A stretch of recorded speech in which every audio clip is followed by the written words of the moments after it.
হাজার হাজার পুণ্যার্থী সাধু সন্ত প্রতি বছর সাগরদ্বীপে আসেন, গঙ্গাসাগরে স্নান করেন এবং মকর সংক্রান্তিতে স্নান করার পর কচুবেড়িয়া হয়ে লট নাম্বার 8 হয়ে ফিরে যান। আজ এই ভিডিওতে আমরা একটি বিকল্প পথের সন্ধান নিয়ে হাজির হয়েছি। আর নৌকোগুলোর তলাতেও বসার ব্যবস্থা আছে। একটু অপ্রচলিত কিন্তু অসাধারণ সুন্দর এই জলপথটি। এটা লঞ্চের ডেকের ওপর থেকে তোলা ছবি। সৌন্দর্যটাও কিন্তু খুব সুন্দর, যেটা আমরা কচুবেড়িয়া থেকে লঞ্চে যখন এসেছিলাম এরকম পাইনি। এই অপরিচিত জলপথে আমরা মূল ভূখণ্ডে ফিরি। গঙ্গাসাগর ভ্রমণ পর্বে আমরা প্রায় শেষ পর্বে চলে এসেছি। আমরা এখন এসেছি বেনুবন ঘাটে। এই ঘাটে এসেছি কারণ কচুবেড়িয়ায় ভেসেলের জোয়ার ভাটার ওপর চলে, সময় লাগে। এখান থেকে নাকি বেশি ওয়েট করতে হয় না, ভেসেলের টাইম ব্যাপার নেই, ছোট নৌকায় অনায়াসে পার হয়ে যাওয়া যায়। আর পুরো পর্বে গঙ্গাসাগরের যে বাকি আদার্স ভিজিটিং সাইট সিনগুলো আমরা ঘুরেছিলাম সমরের সাথে। সমর আমাদের খুব যত্ন করে সব জায়গাগুলো ঘুরিয়ে ঘুরিয়ে দেখেছে গ্রামীণ পথে। আপনারা আসলে এখানে ওর সাথে ঘুরতেই পারেন। ওর নম্বরটা সমর ভাই একবার বলে দাও, তোমার নম্বরটা। 9800521217। আমরা স্ক্রিনেও দিয়ে দেবো নম্বরটা, আর ডেসক্রিপশন বক্সও দেওয়া থাকবে, আপনারা ওর সাথেই ঘুরতেই পারেন। এবার চলুন বেনুবন দিয়ে যাওয়ার এক্সপিরিয়েন্সটা, আসার সময় তো কচুবেড়িয়া দিয়ে এসেছিলাম, বেনুবন দিয়ে যাওয়ার এক্সপিরিয়েন্সটা আপনাদের সাথে শেয়ার করি। আসুন, আমরা চলেছি আস্তে আস্তে বেনুবন ঘাটের দিকে। এই বেনুবন ঘাটে প্রবেশ তোরণদ্বার, এদিক দিয়ে যেতে হবে। খুব সুন্দর করে সাজানো হয়েছে যাত্রাপথের, যেটা খুব সুন্দর করে সাজানো হয়েছে, তাই না অভিক?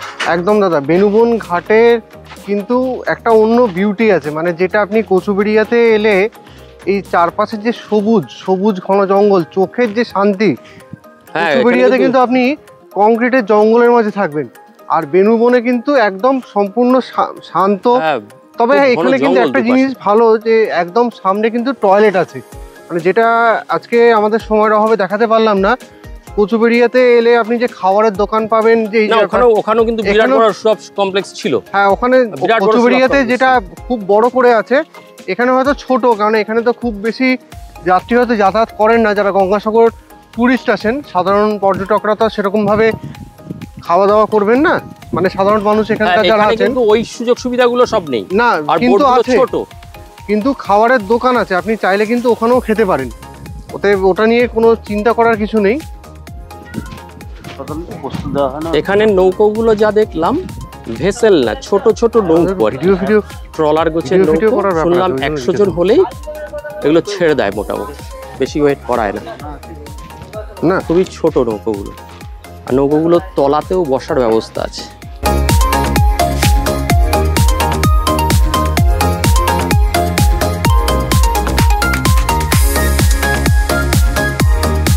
না, ঘড়িতে কাটায় কাটায় 3টে বেনুবন জেটিঘাট থেকে ছেড়ে দিল আজকে আমাদের লঞ্চ। এরপরে আমাদের গন্তব্য হচ্ছে নামখানা। সৌন্দর্য কিন্তু সম্পূর্ণ অন্যরকম।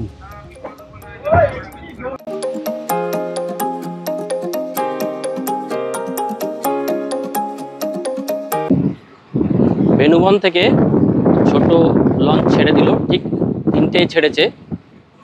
আর তলায় বসার ব্যবস্থা, আমরা ওদের স্পেশাল রিকোয়েস্ট করে একটু ওপরে বসেছি ভিডিও টিডিও করবো বলে। ভেতরে কেবিন থেকে দাদারা চালাচ্ছেন, পাশে অভিক বসে আছে। ওপর থেকে দেখতে কিন্তু খুব সুন্দর লাগবে, সিগাল উঠছে। বোট জেটি থেকে ছেড়ে কিছু দূর যেতেই আপনাদের সঙ্গী হলো প্রচুর সিগাল আর দিগন্ত বিস্তৃত জলরাশি। এই জলরাশির একুল ওকুল দেখা যায় না। এ কি সাগরের ওপর দিয়ে যাচ্ছে না নদীর ওপর দিয়ে যাচ্ছে, কিছুই যেন বুঝতে পারছি না।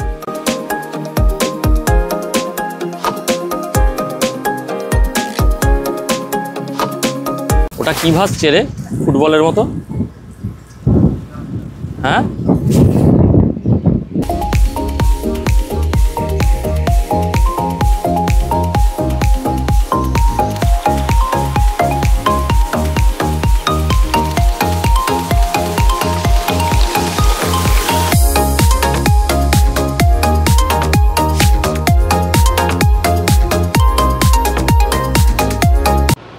এই আমার আঙুলের সামনে যে দ্বীপটা দূরে দেখা যাচ্ছে, হয়তো ক্যামেরাতে খুব একটা পরিষ্কার আসবে না। মৌসুনী আইল্যান্ড তো আমরা প্রায় দিনই ঘুরতে আসি, আমাদের খুব কাছের পর্যটন স্থল মৌসুমী। তো সেই মৌসুনী আইল্যান্ড কিন্তু এখানে, আর এদিকে মৌসুনী আইল্যান্ড, এই পেছন দিকে এদিকে হচ্ছে গঙ্গাসাগর, যেটা আমরা পেরিয়ে চলে এলাম গঙ্গাসাগর থেকে। মাঝখানে দিগন্ত বিস্তৃত জলরাশি, এ এক অন্যরকম ফিলিংস। পুরো যাত্রাপথে অসংখ্য শৃগাল আপনার সঙ্গী হবে। ডেকের তলায় মানে নৌকার খোলের ভেতরে যারা আছে তারা বোধহয় শৃগালগুলোকে খাবার দিচ্ছিল জানলা দিয়ে, আর ওগুলো উড়তে উড়তে যেন একদম বোটেই উঠে পড়বে, এইরকম হুটোপুটি করছিল।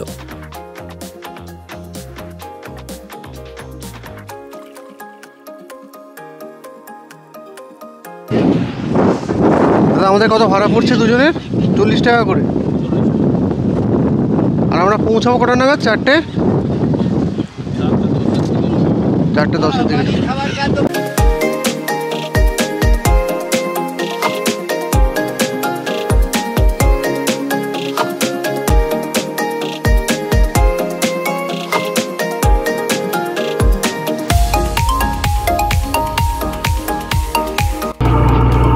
এটা লঞ্চের ডেকের ওপর থেকে তোলা ছবি।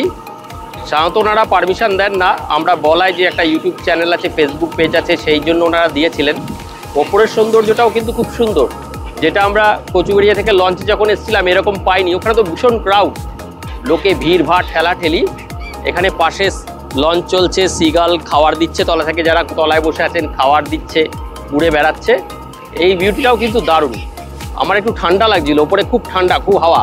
আমি ঠিক সাথে সাথে টুপিটা পরে নিলাম, দেখলাম টুপিটা পরা একটু বাঁচোয়া।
এমভি আশা।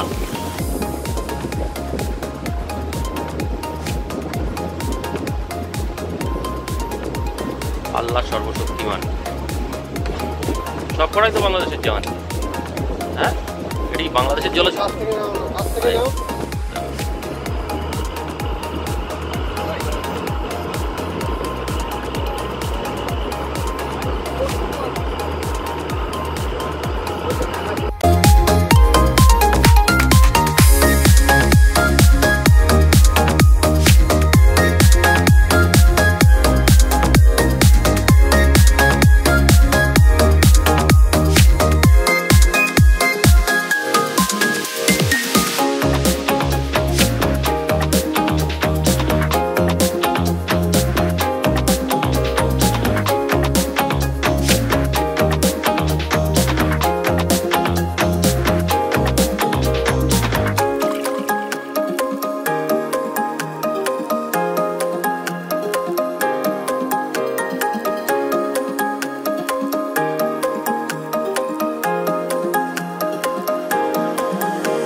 জলপথের সৌন্দর্য ও প্রচুর বিদেশি জাহাজ দেখতে দেখতে কখন যে নামখানার কাছে চলে এসেছি বুঝতেই পারিনি।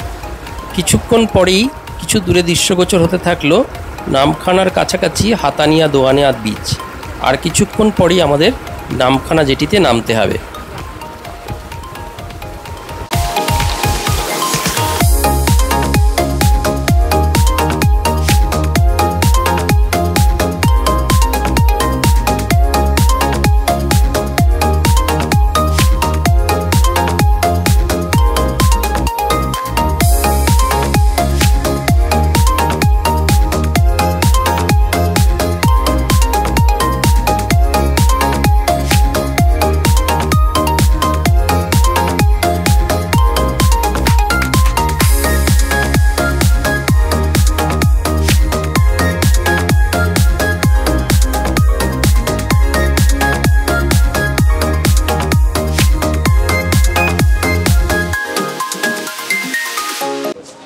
এক ঘন্টা 20 মিনিটের এই মনোরম জলপথ ভ্রমণের পর আমরা এসে পৌঁছালাম নামখানা জেটিতে।